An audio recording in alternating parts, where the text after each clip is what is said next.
Bam, ba, ba, dam. The Tale of Bellerophon from Xanthos in ancient Lycia, southern Turkey. Right, I've come round to the side of Xanthos. I'm not in the classical bit. I wanted to find some Lycian stuff, and sure enough, in the cliff face on the outside, I found some more of these rock-cut tombs that the Lycians loved so very much.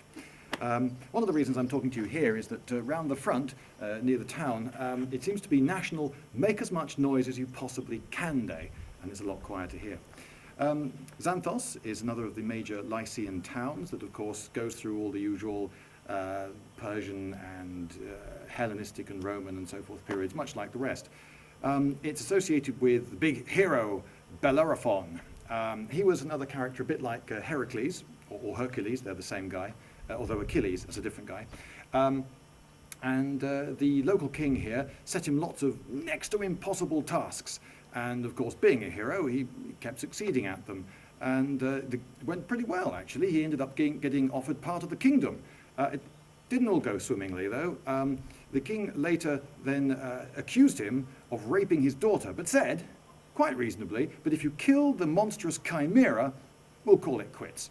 Anyway, he killed the monstrous chimera by getting on his horse, Pegasus, the flying horse. By the way, some people think that a Pegasus is a type of mythical beast that is a flying horse. No, Pegasus is actually the name of a specific flying horse. That particular horse was called Pegasus. Anyway, he got onto Pegasus, flew off and killed the monster by dropping lead on it, and then later was able to prove that in fact he hadn't raped the king's daughter, and he took vengeance on her by persuading her to come for a ride on Pegasus and then flinging her into the sea.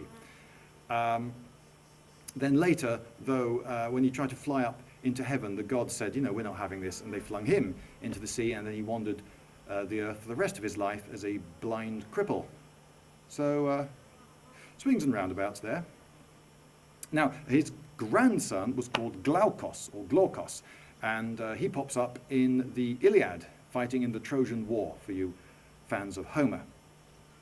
Several times in the last few days I've been walking along and I've caught sight of something and thought, all right, well that's clearly modern concrete. And then I've got closer and realised, to my amazement, that it's not modern concrete, it's just that the stones are very, very big and very, very smooth. And they are ancient.